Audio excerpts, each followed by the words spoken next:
les contaba al inicio del programa que íbamos a estar hablando sobre este tema, sobre cannabis al volante, ya que una reciente publicación científica muestra que los efectos en el manejo tras consumir cannabis se mantienen durante 4 horas y media, pero la persona que lo consume se siente apta para conducir mucho antes. La Asociación Médica para la Prevención advierte sobre las consecuencias y ha pedido mayor fiscalización. Para hablar sobre este tema, vamos a conversar con el investigador del Centro de Investigación en Sociedad y Salud de la Universidad Mayor y director del Núcleo Milenio para la Evaluación y Análisis de Políticas de Drogas, Álvaro Castillo Carniglia. Álvaro, buenos días. Hola, buenos días. Gracias por la llamada. No, gracias a usted. Partamos por lo básico, ¿cómo funciona la embriaguez canábica? ¿A qué se refieren con este término? Bueno, hay las sustancias, desde el alcohol, el tabaco no, pero desde el alcohol yo diría todas o la mayoría de las sustancias ilícitas tienen efectos psicoactivos, y eso quiere decir, entre otras cosas, que alteran el funcionamiento normal del cerebro o del organismo, y eso quiere decir estimulándolo, teniendo un efecto depresor, y en algunos casos distorsionando la realidad. En el caso de la cannabis, por supuesto que tiene un efecto psicoactivo que afecta varias funciones del organismo, entre ellas la capacidad de concentración, la capacidad refleja, cosas que son en general relevantes a la hora de conducir. Uh-huh. Se hablaba de acá en este estudio, Álvaro, sobre que 4 horas y media duraría este efecto de baja concentración, poca capacidad de reacción, pero la persona se siente lista mucho antes. También pasa un poco con el alcohol, ¿o no?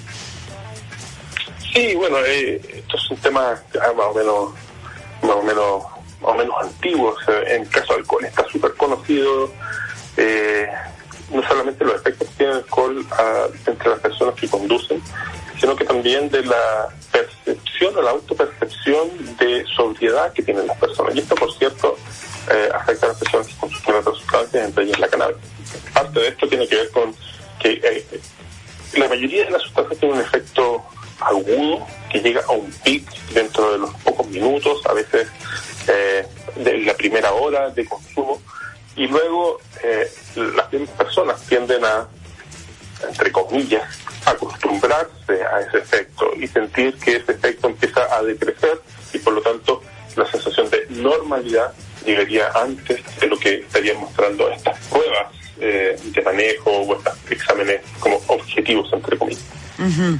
Álvaro, ¿existe una especie de relajo a tu juicio frente al consumo al tratarse de un elemento que es natural? Sí, o sea, yo creo que parte de lo que de la discusión, la percepción del riesgo, la percepción del daño sexual al consumo de cannabis, hay otras sustancias también de origen natural, entre ellas algunos alucinógenos. Esta idea de que al ser natural, en el fondo, es como algo inocuo o algo que no tendría efectos nocivos para la salud, incluso podría tener efectos beneficiosos. Pero bueno, eso es en general como un discurso pro cannabis o pro drogas que no tiene mucho asidero en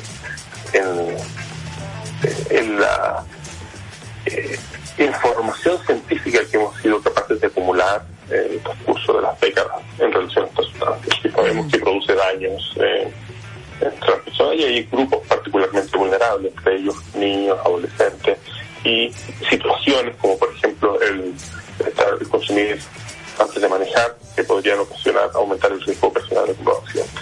Uh-huh. Álvaro, el exdirector de Senda habló de mayor fiscalización y también dio a conocer que la cantidad de narcotest está muy por debajo de los que ya tenemos como alcotest, aun cuando el consumo de esta sustancia ya es de 2 dígitos. ¿Cómo está Chile a tu juicio en materia de fiscalización de los conductores? Sí, por cierto, el tema del alcohol está mucho más extendido, y esto sobre todo a partir también de la ley del 2012, la ley de tolerancia cero. Es más conocido los efectos, las sanciones. En el caso de otras drogas, no solamente el testeo ha sido más reciente, porque existen algunas dificultades técnicas de implementar testeos masivos, sino que también la disponibilidad de test y los costos de esos test también son más altos, y por lo tanto eso dificulta un poco la operación de esto. También hay solo aprovechar de decir que el tema del testeo de sustancias diferentes al alcohol, que tiene un proceso de metabolización en el organismo mucho más conocido y que tiene una duración mucho más clara, el de otras sustancias es menos claro. Por lo tanto hay un test en saliva que puede quizás fácilmente 1 día, 2 días, hasta 3 días en consumidores intensos, en el caso de marihuana. Y eso por supuesto dificulta la toma de decisión en términos judiciales respecto a esos casos, porque alguien puede haber fumado hace 3 días, estar perfectamente sobrio y salir positivo a un test de drogas. Claro. Y ese es el tipo de... No necesariamente significa que el test positivo significa intoxicación, a diferencia del alcohol. Bueno, y esas son algunas de las dificultades técnicas de implementar este tipo de test. Claro. Álvaro, ¿qué medidas se pueden o se recomiendan tomar en regla general, ya que tú trabajas en investigación y evaluación también? Uh-huh. O sea, yo sin duda creo que el testeo es importante, al menos como una medida que permita disuadir a las personas que consumen drogas y decidir manejar. Creo que la comunicación de riesgo asociado al consumo de drogas también es muy relevante, y en general nos hemos estado concentrando mucho en el consumo de sustancias ilícitas y poco nos hemos concentrado en las situaciones de mayor riesgo, por ejemplo la conducción, en el caso de cannabis. Es algo que ha empezado a discutirse mucho más a partir de la legalización en otros países. Por claro. eso en Chile todavía es algo como nuevo, como que no está demasiado incorporado. Claro, pero según este estudio, ¿sería parecido consumir estar bajo los efectos del alcohol, conducir con cannabis? En términos de riesgo. No, yo creo que no es necesariamente comparable. Lo que sí existe es que existe una alteración de los sentidos necesarios para conducir de forma óptima al estar bajo los efectos de la cannabis. Y eso es relevante en algunos estados. Por ejemplo, en Colorado se observó un incremento en las muertes por accidentes de tránsito posterior a la legalización de la marihuana. Hay otros países que están estudiando esto. Es relativamente nuevo, reciente, todo este marco regulatorio. Por eso yo creo que no debiéramos ponerlo en comparación al consumo de alcohol, que es sin duda un problema de salud pública y algo conocido y algo que tenemos que seguir trabajando. Pero no tenemos que minimizar los efectos que tienen otras sustancias, entre ellas la cannabis.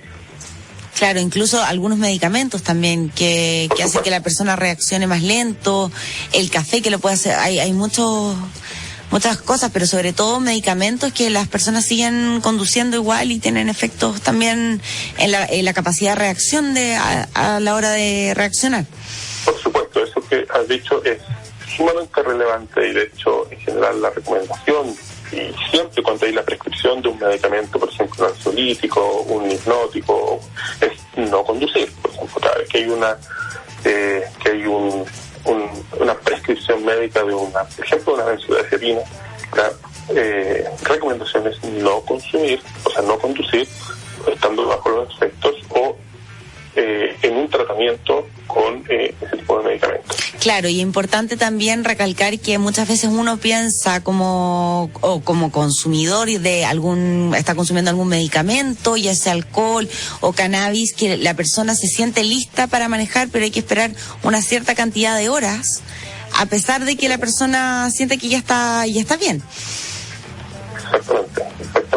En el caso del alcohol yo creo que lo conocemos un poquito más, pero en el caso de la cannabis, claro, al final ya el efecto psicoactivo, el estar volado, en términos coloquiales, es algo que generalmente las personas sienten en la primera hora, en las primeras 2 horas, pero posterior a eso, generalmente empieza a decir, ok, tal vez lo que sigo sintiendo un poco de somnolencia, pero no necesariamente que mis sentidos están alterados.